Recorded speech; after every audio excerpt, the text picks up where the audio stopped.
You're tuning in to part 2 of this conversation. If you haven't heard part 1 yet, I encourage you to pause and start there first. Let's jump back in.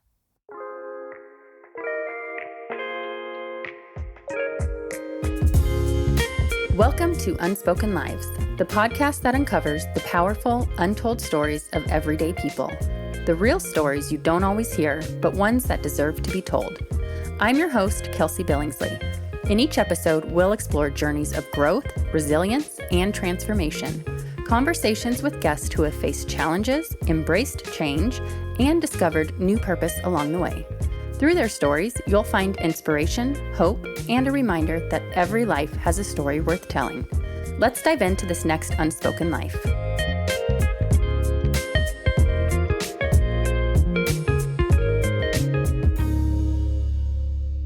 Okay, so you write this book. I don't know if you have more to share on that. I wanted to say I love the title. I just think it's beautiful. So I'm super curious how you came up with that, where it came from. I was thinking how to illustrate this best, and I got into this idea of you have like 3 friends or 2 friends or whatever walking on this concrete path. The concrete path can only go so much, right? And so you don't have room for everybody on the path. The person that's usually left in the back is the one that they don't have a close enough relationship to. Right. And that's kind of like similar if we're thinking about like group text. There's always a separate group text with like your closest ones. That's kind of my thought process. It's like you've got friends walking in the grass or in the path, and then you're left walking in the grass because you're trying to keep up with them. Want to be there, but they don't really leave room for you or make room for you or want you there. But you can't really see that.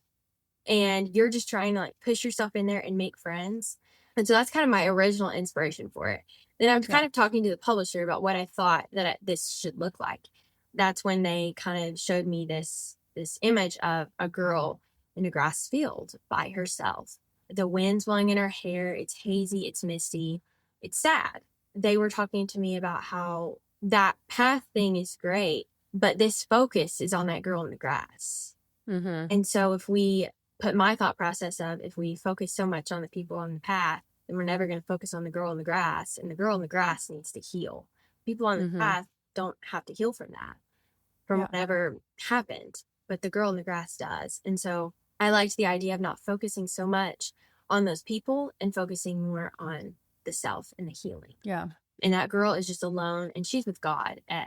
That's the way I depict this is she's looking out towards God and crying out, help me, like, let me heal from this because I don't need to let this hurt me anymore. And that's kind of where the idea of a note's the one left walking in the grass came into play. And then the note part was just me that I usually at that time was writing blogs saying like a note to such a like I was doing a lot of that. So I was like, let's just like stick on to that. And I liked the note part because it's like a personal letter. It's like, hey, I went through this, but here's a little note that helped me. And it's like a very personal situation instead of just being a blanket statement. It's like a very personalized experience from my experience to your experience. It's interesting hearing you talk about the image of the girl in the grass, because when I saw that, when I looked your book up, I didn't feel any of the sidewalk emotions that you talk about. I really felt like it was just a girl. I mean, after hearing or reading your email, a girl who's feeling left out, but she's in this place with God. And that's really the feeling I got from it. And it wasn't a sad feeling, but it was more of like alone time with God. And that's what I automatically felt from it. So that's how it came across to me. Can you talk a little bit about, I know you've talked about, healing from it and God meeting you. Can you talk a little bit more about what that process was like for you? It took years. I think I need to say that. And I think I'm not 100% healed too. I think there's always going to be a hurt there naturally being left out of anything. There's always this underlying like, oh, that was awful. Like I wish that didn't happen to me. But healing really looked like diving into my relationship with God. And I know that sounds very generic, but the more I started reading my Bible and really taking God seriously, the less I cared about earthly friendships in a sense of like, I need to force myself on these people. These people have to like me because if they don't like me, then this is awful. And what am I going to do? Like, I'm not going to have friends. And then people are not going to think that I'm cool because I don't have all these friends. And I can even remember in college, would say, like, it's a telltale sign whenever people don't have a lot of friends, like in their group and stuff, of like who they are and how they are. And so, like, that was my thought process. I'm like, oh my gosh, I don't want people to think like I'm weird or like crazy or Mhm. not a good friend because I don't have a big group of friends around me. So I kind of left all that behind because I was getting the wrong advice. I wasn't getting godly advice. I was getting Yeah. advice from people who I should not be taking advice from. Mhm. And I was just sitting with the Lord and saying, I have past hurts. I didn't even realize I had really had until all of this, like, once we get into adulthood and I start really getting left out of things, I'm like, oh, I really was never really that close to certain people. And I mean, that's okay. But it was just listening to the Lord and hearing him and hearing his plan for my life and growing a really deep and close connection with him. Because once I had that, I didn't really care about pushing myself onto people and making new friends because God filled that gap. I think Mhm. a lot of people who are in the grass right now are trying to fill a God sized gap with people. Mhm. People are going to let you down every single time. They don't mean to. It's just human nature. You can't help it. Like, we can't just please everybody. We would love Yeah. to, and we would love to be the right person for every single person, but we're not. We have to stop trying to fill that with anything but God. So once I filled it Mhm. with God, I was just like, oh, I'm good. Like, that hurt. I didn't like that. I talked to God about it. We processed it, the journal. Like, I write everything down, all my emotions, anything I'm feeling, I write it down because if I don't, it's going to fester and then I'm going to feel like Yeah. crap. So I just start writing everything down. I'm talking to God and then you just heal. But it Mhm. starts with a personal relationship with Him. So if you don't have one, you have to find one. You have to stop feeling the gap of loneliness with people because they were never supposed to fill that gap in the first place. People are great extra additions. People are amazing. I have great friends and I love them so much, but I don't put all my weight and hope and I don't rely on people. I rely on Mhm. God and then my people are just extra fun and amazingness and just good community that God has put around me. So you Yeah. have to stop relying on people and just rely on God. And then that's how you heal. Yeah. What would you say to someone who's in that, like, loneliness pit right now of feeling left out, whether it's friends or just anything in life, just, feeling that every day of just loneliness and not being included? What would you say to them? It's valid. The first thing I would always say is validate the emotion because Mm. I know how much it hurts and nobody wants to go through that and nobody wants to feel that and no one wants to feel like they're not wanted. No one wants to feel like God doesn't have people in their lives. No one wants that. So your feeling is valid and I understand that it hurts and I understand what it feels like to be fully left out. But I would encourage you, like I said previously, like, get in your Bible. It's not Mhm. a quick fix. Something like this in loneliness is not going to be healed right away. Even though we'd love for it to be, it's not. It's not Amazon primed in.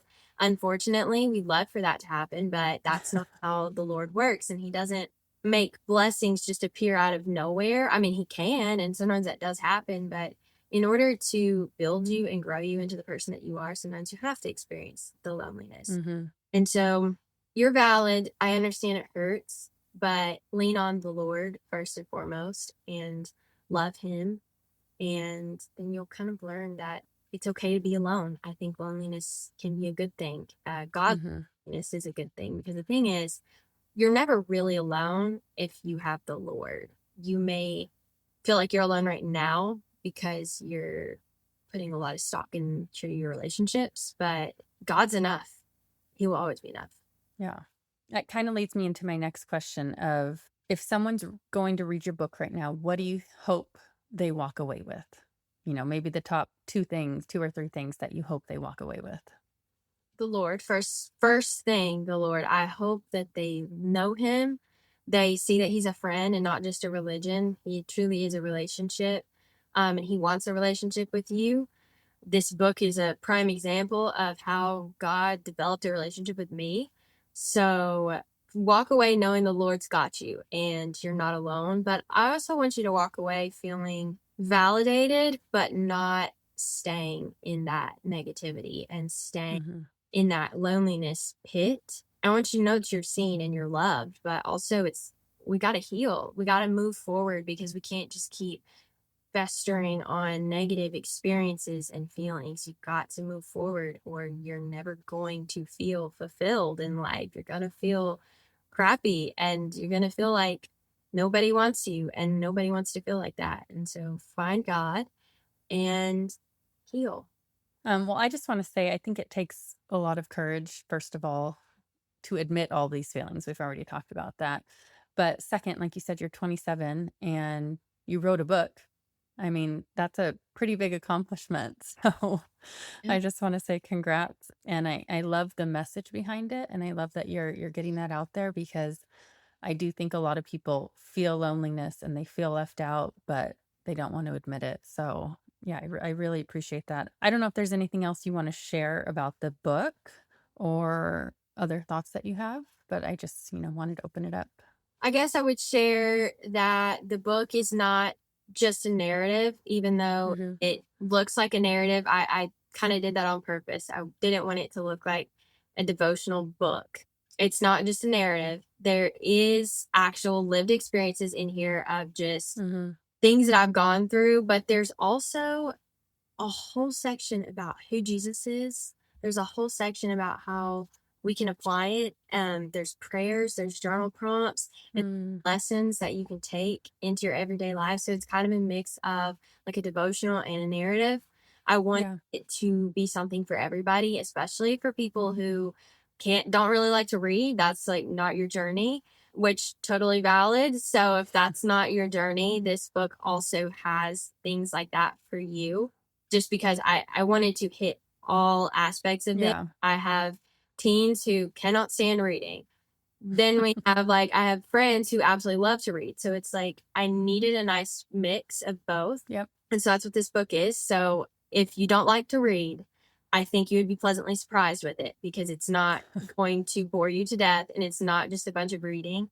There are lessons and there's prayers and there's things that you can do on the side. There's a whole reading guide in the back too if you want to like do that. You know what I'm saying? I have everything in there for every aspect of what whoever wants to read it. There's something for everyone, Mhm. and that's really important to me. It's out now, so people can find it, right? Yes. Okay, Amazon? Amazon, Barnes and Noble, and westbowpress.com. Okay, perfect. And I'll also link it when I share this episode. I did have one more question come up. What do you wish when you were going through those moments, before the book, before everything else? What do you wish somebody would have sat down and told you that, everything you've learned so far, what would have helped you back then? Stop pushing yourself on people who obviously are not trying to be your friend. There's nothing wrong with people not wanting to be your friends. And I think that we get so upset about that and kind of put ourselves as like a main character. You are not the main character. And I mean that with love. Uh, and so instead of being so focused on who wants to be your friend and who doesn't, like, let's just be focused on like who we're supposed to be and who God has called us Yeah. to be. Just be yourself, and the right people will come at the right time. Yeah. Can't just expect everybody to like you. That's a silly thing to think. Like, we are never going to please everybody. And maybe that's a people pleaser that was in me previously. Actually, I know it is, but everyone won't like you, and that's okay. Let it go and move forward and hang out with people that actually like want to hang out with you. Because there were tons of people in my life that I knew wanted to hang out with me, but I didn't give it any time of day Mm, because I thought I needed to be friends with these specific people. That is right. ridiculous. Like, let it go. Be friends with whoever that you know you should be friends with, and everything else will fall exactly what it's supposed to. Yeah. Do you ever see it on the opposite end of someone, I don't know, maybe toxic, wanting to be friends with you and you needing to cut it off? Hmm. Yeah. I think, like, especially with this book, it goes both ways because Mhm. I don't let you be the main character. I'm kind of a blunt person. I do Yeah. write this very kindly, so don't get scared. But I am very blunt, and I'm not going to let you be the victim in this situation. And so like, sometimes I like to take it from, like, that person's thought Mhm. process of, like, "Yeah, I don't wanna be friends with them because they were toxic." And I think in situations like with me, I think I was toxic in a lot of those situations. I would fully admit that because you're pushing yourself onto somebody and trying to make somebody like you, and you're not being yourself, and so that's very Mhm. toxic to put somebody in an environment of, or, like, in college when I was trying to be completely different from who I was, that's so toxic. And so I think we kind of need to put ourselves in like another person's perspective, especially if we're lonely. Like this is just Right. feeding the lonely people. I'm going to speak to the toxic people in a minute, or the toxic in them. But Okay. to the This lonely is for people, the lonely ones. yes, put yourself in their shoes. What are you doing? Like, how are you forcing yourself on these people? Are you being a little too strong? Is that why they're backing off? Like, think about it. Think about the way that you're treating people and think about the way that you're acting around people because that's probably why they're not 100% wanting to hang out with you. And you know what? Sometimes it's not your fault and they just don't want to hang out with you, and that's okay too. Like, sometimes there's Mhm. not a rhyme or a reason for it, but put yourself in their shoes. Like, maybe they've got stuff going on. Maybe stuff is happening behind the scenes that you don't know about. Maybe they Mhm. were burned by past friendships, so they don't want to like try to invite you into this. There are reasons that people act the way they do. And so we can't just play victim and act like we're terrible, like they're terrible people. We need to put ourselves in their shoes. And then if you're the person that's leaving somebody out in this aspect because they're toxic or because they're a little strong, like maybe this is not for you. If that's you, I would honestly encourage you to be more blunt about it because I think if somebody had been blunt with me and been like, hey, like I think we just don't align on the same things or maybe Mhm. we just don't have the same interests. And I can tell that you're just kind of trying to be something that you think that I'm going to want to hang out with. Like, instead of just trying to like distance yourself and kind of just push them away and I know that's out of being kind. Like I get it. Because Oh, I would yeah. I probably have done that to be totally honest. Mhm. I know you're doing it out of kindness, but I would actually encourage people to be a little more blunt about it. It's probably gonna hurt their feelings. They're probably gonna they're the victim and you probably hurt their feelings and that's trauma they'll have to deal with as well. But if we're blunt about it and we're like, hey, we don't align on the same things, but like I wish you the best. If we're blunt like that, I think that we would have a lot less resentment and a lot Mhm. less issues in this aspect because it's like, oh, I get it. We don't align. I see that now. I see it from their perspective. Instead of just trying to like, oh, I'll just not respond to that, or I'll just like not. Instead of doing that, don't do that to somebody. I think that's Yeah. so negative and hurtful. Just be Mhm. blunt and be like, hey, like, we've not talked in a while, so I think like maybe we should just distance ourselves from one another. We're just not aligned right now, and that's okay. Maybe one day, but I'm Mhm. still praying for you, love you, care about you, things like that. I think that goes a long way. So I would actually encourage somebody who's trying to get away from toxicity to try that. I think that would be helpful. Yeah. Yeah. I mean, it probably still hurt a little, but at least they know and they can move on. It's not drawn out. Mhm. That would help them in their next friendship to know, okay, I'm being toxic in this way, or they didn't like that I was acting like this, and oh, that's not even who I am. Like, why was I even acting like that? Really helps with self reflection. So Yeah. always do that. I think that's the best Yeah. way. Well, Taylor, I really enjoyed our time. If there's more you want to share, I'm open, but I think your perspective is amazing. I know, like you mentioned, you're 27. Keep saying it's young. It's not, you're not, a teenager. You've lived life. Yeah, But I do think it's very admirable that you have done and accomplished everything that you've done, writing this book, getting your master's now. So, I really enjoyed this conversation and I think it'll help a lot of people. So I just want to thank you for your time.